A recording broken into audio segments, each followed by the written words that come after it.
On the 27th of October, 1929, 5 days after the car ferry Milwaukee vanished with everyone aboard, a Coast Guard surfman found the ship's brass message case on a Michigan beach. Inside was a note in the purser's handwriting, time-stamped that night at 8:30. The official record put her sinking that afternoon. The note said she had turned back for home. 43 years later, divers found her exactly where it said she'd be. This lake has swallowed others. It covers more than 22,000 square miles and drops past 900 feet. Somewhere between 600 and 1,500 ships are still down there. 10 of them made this list. We start at number 10, with a 600-foot ship broken clean in half on the surface, in full view of the 2 men who lived to describe it. Stay until number 3. In 2007, a diver went looking for shipwrecks in a Michigan bay and surfaced, saying something no discoverer usually says. What that was, we are saving for then. If you like the place's history quietly filed away and forgot, subscribe. Today we are counting down 10 things scientists have found at the bottom of Lake Michigan. Number 10. The SS Carl D. Bradley, the ship that broke in half while her own crew watched. 370 feet down, in the cold dark of northern Lake Michigan, a technical diver on a long decompression schedule finally reaches the bottom and finds the ship in 2 pieces. The bow section sits upright, 90 feet away, so does the stern. Between them, nothing but silt and 39-degree water. A replacement bell hangs on the wreck, engraved with 33 names, left there by 2 Minnesota divers who came back up and told the world exactly what they had found. That confirmation took 39 years to arrive. On the 18th of November, 1958, the Bradley was running empty back to Rogers City, Michigan, after delivering limestone to Gary, Indiana, when a gale hit. Winds near 65 miles an hour, 20-foot seas. She was 639 feet long, the longest ship on the Great Lakes when she was built in 1927. Both survivors said the same thing happened next. They felt a thud. They looked aft. They watched the ship bend and separate on the surface, the stern still under power, driving into the break. 33 of the 35 crew died. 23 of them came from the single town of Rogers City, which woke up to 23 widows and 54 fatherless children. 4 men reached a raft roughly 8 feet by 10. 2 died there overnight in 36-degree water. A German freighter spotted the Bradley's lights going dark and turned toward her, but it took an hour and a half to cover 4 miles in that sea. Of the 3 flares on the raft, 2 fired. The third was wet and dead at the exact moment the freighter passed within 100 yards. A Coast Guard cutter finally spotted the raft the next morning, after 14 or 15 hours adrift, when a 19-year-old cook caught sight of what he called a tiny dot riding the crest of a wave. 18 bodies were eventually recovered. 15 were never found. Charlevoix City Hall was turned into a temporary morgue.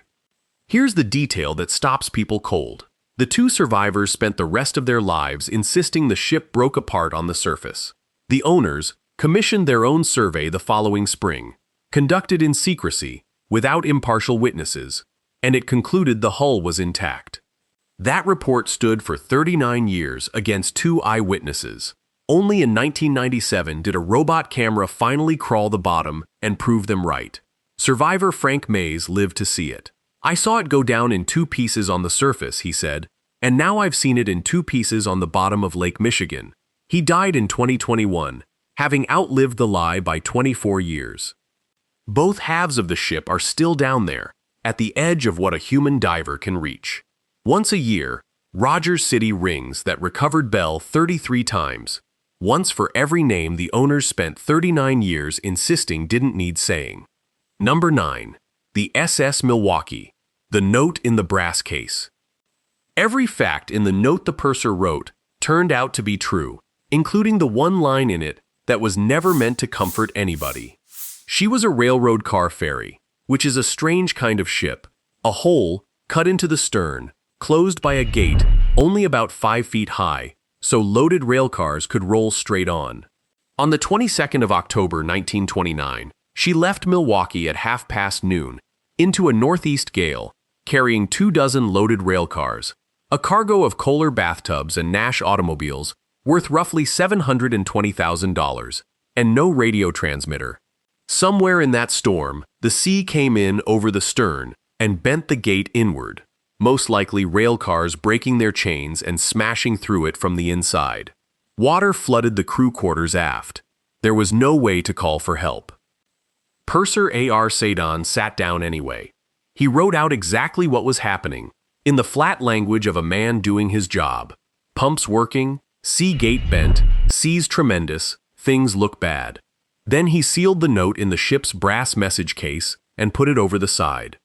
There were no survivors. 15 to 21 bodies were recovered, depending on whose count you use, including the captain, whose body came ashore 2 weeks later in Allegan County.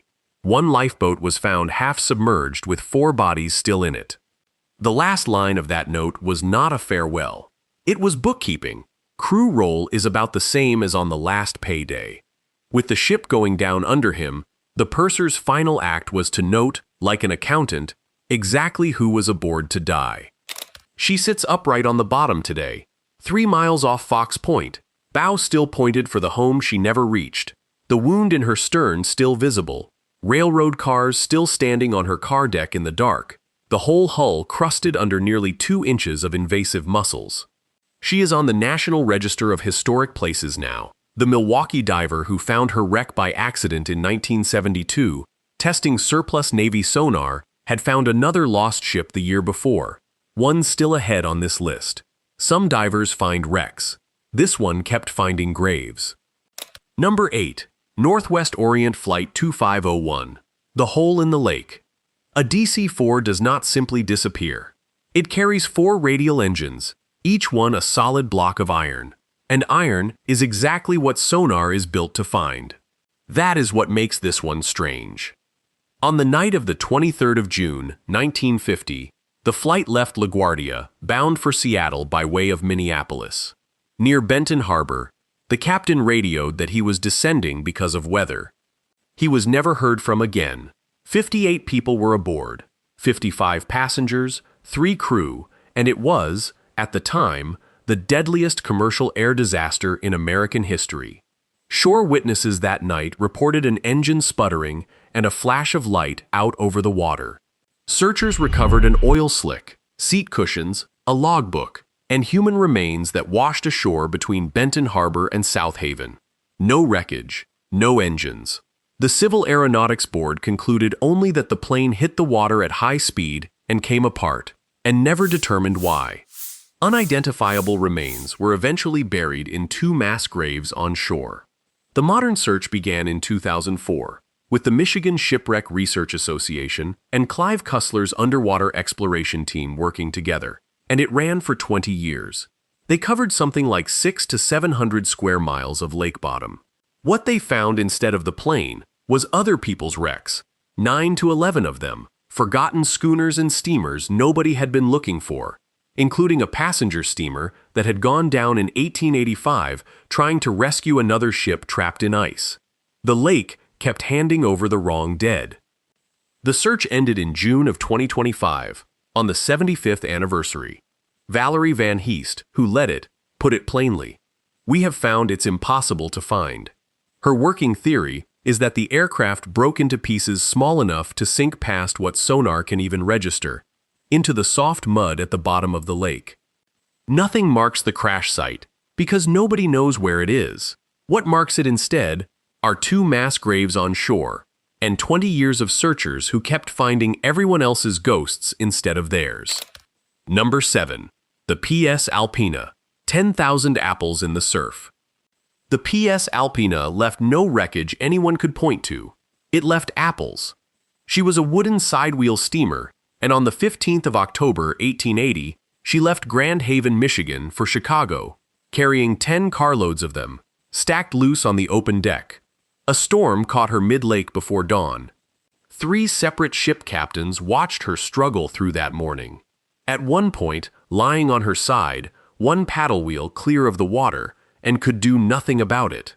The likely cause was the cargo itself, apples shifting on deck, capsizing a ship that was already the wrong shape for that sea. Nobody knows how many people died. Estimates run from 57 to as many as 101, and the Michigan Shipwreck Research Association says plainly that no exact figure exists because the only passenger list went down with the ship. Many aboard were unnamed settlers headed for Wisconsin, with no one on shore to report them missing. Only a handful of bodies were ever recovered, the first found 3 days later, a woman and an 8-year-old boy. Here's the thing about what came back. A local paper reported that the whole coast for 20 miles was strewn with wreckage.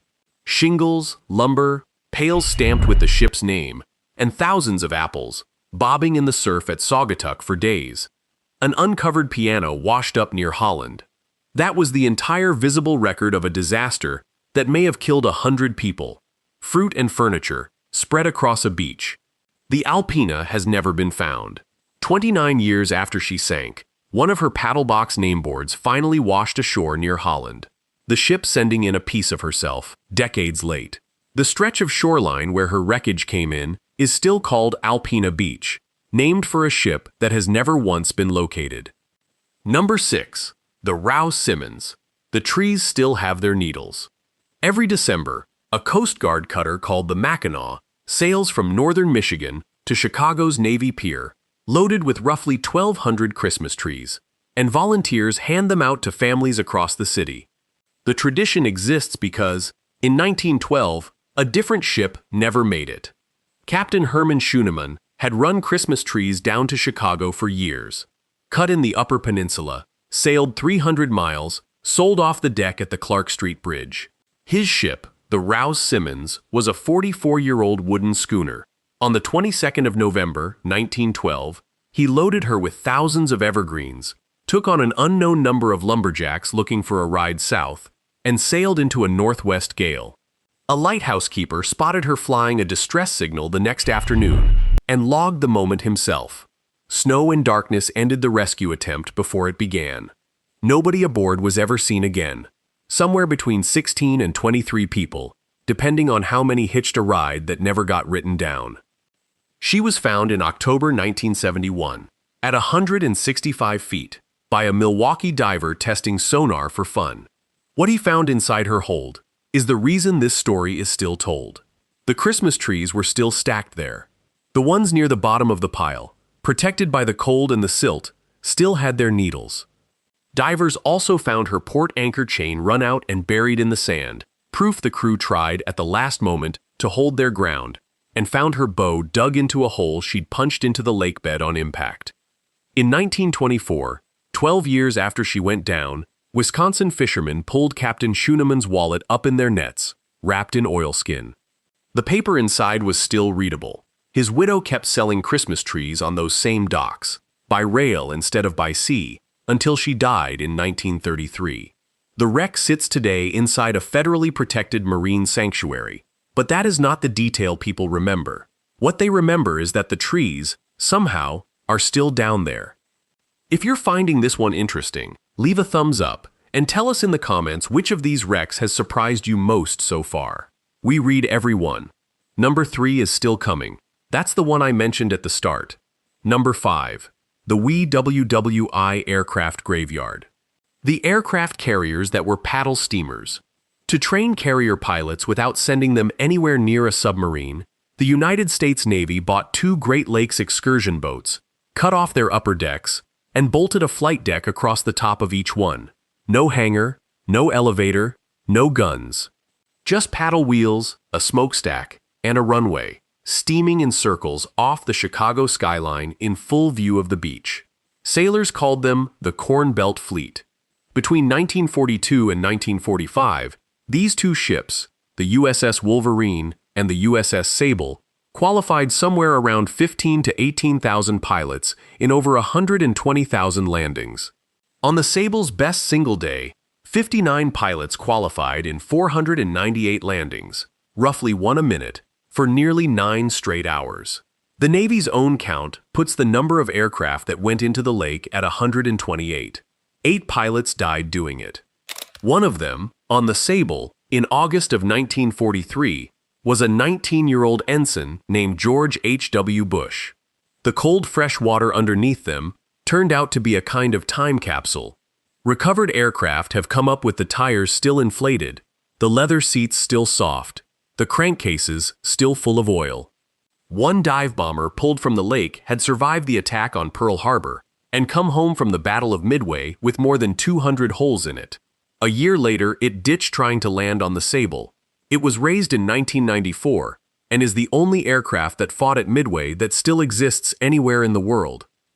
Roughly 70 aircraft are still down there, and the last one was recovered in 2012. Every one of them is still, legally, United States Navy property, permanently, by federal law, no matter how long they sit on the bottom. And every one of them is slowly being eaten by invasive mussels that were never part of the plan. They're not protected sitting on the bottom of Lake Michigan, one recovery expert said. The Navy never built these planes to last a century. The lake did that on its own, for free, and now it's taking it back. Number 4. The Schooner Trinidad, the ship in a bottle. The Trinidad went down in 1881. She was found in 2023, sitting upright at 270 feet, with the deck house still standing and the dishes still stacked in the cabinets. She was a coal carrier, 14 years old, most likely damaged by ice in the Straits of Mackinac, days before anyone noticed. South of Sturgeon Bay, the leak finally won. Captain John Higgins and 8 crew got the yawl boat over and rowed 8 hours to Algoma. All 9 survived. The only casualty was the captain's Newfoundland, asleep by the cabin stove, left behind because nobody had time to go back for a dog. 2 Wisconsin historians found her 142 years later, using nothing but old newspaper interviews with survivors to draw the search box. What came up on the sonar screen was not a debris field. It was a ship. It's really like a ship in a bottle, one of them said. It's a time capsule. The anchors, the deck gear, most of the wire rigging, all of it still in place, preserved by water so cold and so dark that almost nothing down there has changed since 1881. She was added to the National Register of Historic Places the following year, and removing so much as a plate from her is now a federal offense. 9 men made it to shore that night. The Newfoundland stayed behind with the ship, and 142 years later, that is more or less how the searchers found her. Everything exactly where it was left, minus the crew, minus the dog. Number 3. The Grand Traverse Bay Stone Line. The thing he wished he hadn't found. Here's the payoff. In 2007, an underwater archaeologist named Mark Hawley was scanning the floor of Grand Traverse Bay for shipwrecks when his sonar picked up something else entirely. A line of stones running dead straight across the sand, more than a mile long. Divers went down to look. 40 feet under a bay full of summer boat traffic, they found a boulder with markings that looked, unmistakably, like an animal with a trunk and tusks. Most people who find something like that come up celebrating. Hawley did not. The first thing I said when I came out of the water, he later admitted, was, "Oh no, I wish we wouldn't have found this." He knew what was coming, and he was right. Underwater Stonehenge ran in headlines around the world. Hawley has spent nearly 2 decades since publishing corrections. There is no henge, he insists. The stones are far smaller than European standing stones. His own best guess is something far less dramatic than a monument, a prehistoric line used for driving caribou, the same kind of structure confirmed under Lake Huron. Even the experts who have looked at photos of the boulder will not commit either way. One museum curator called the markings subtle and said they were not the only thing carved into the rock. Nobody has ever excavated the site. Nobody has ever dated it.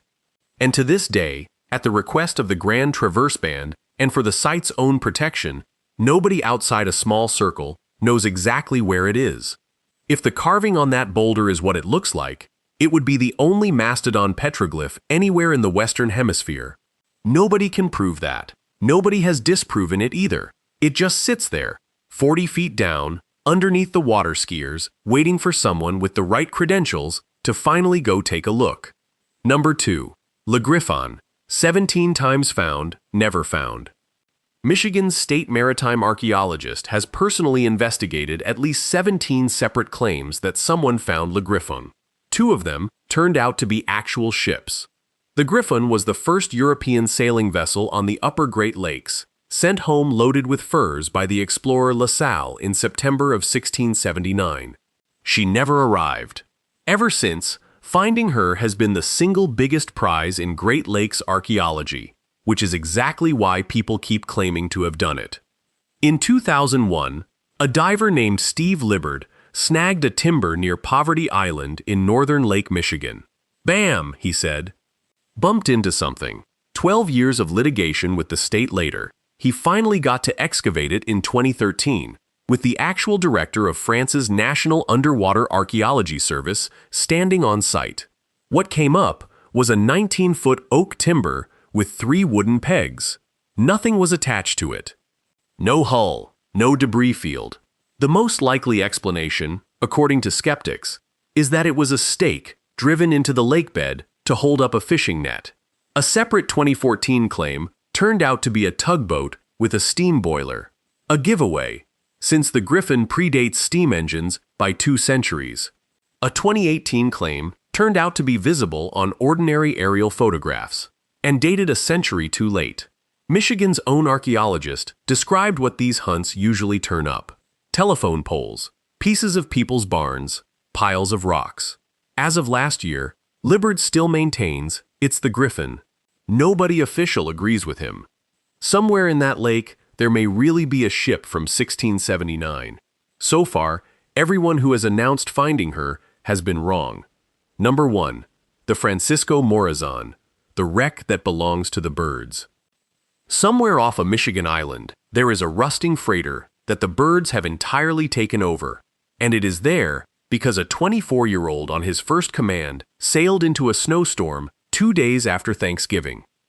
Captain Eduardo Trevizas was steering the Francisco Morazan out of Chicago, bound for Rotterdam, with his pregnant wife aboard, when the weather closed in on the 29th of November, 1960. The ship ran hard onto a shoal off South Manitou Island, the exact same rocks that had wrecked the steamer Walter L. Frost 57 years earlier, crushing what was left of it underneath her. Rescue tugs sent to help had to turn back in the storm. It took 6 days to get everyone off. Mrs. Trevizas went up by helicopter. Nobody died. What happened next is what makes this a Michigan story, rather than a maritime one. The ship was stuck too shallow to sink and too expensive to move, so she simply stayed, loaded with roughly 1,000 tons of aluminum, hides, machinery, and toys. The island quietly helped itself to the cargo for years. What people on South Manitou still remember best is balsa wood model airplane kits and cases of Blue Star canned chicken, hauled off a freighter that was never going anywhere again. 65 years later, she is still standing there, in 15 feet of water, 300 yards offshore, close enough to see from a hiking trail without getting your feet wet, and visible from the mainland with a decent pair of binoculars. Cormorants and gulls have claimed the whole upper structure, nesting on every ledge the National Park Service warns visitors to avoid. And the smell carries across the water before the shape of the ship does. Ice is finishing the job the storm never managed. Her stern finally went under in a 2014 winter storm. For now, though, she is still up there, rust red against the dunes, belonging entirely to the birds. That is 10 things pulled off the bottom of one lake, starting at the deep end. A ship broken in half, a plane nobody could find, apples on a beach where over 100 people may have died. For me, it's the stone line in Grand Traverse Bay. A man found something extraordinary, and his first instinct was regret, not celebration. Which one surprised you most? Tell us in the comments. If this kind of forgotten underwater history is what you're after, subscribe. There are lakes just like this one everywhere, and we're working through them.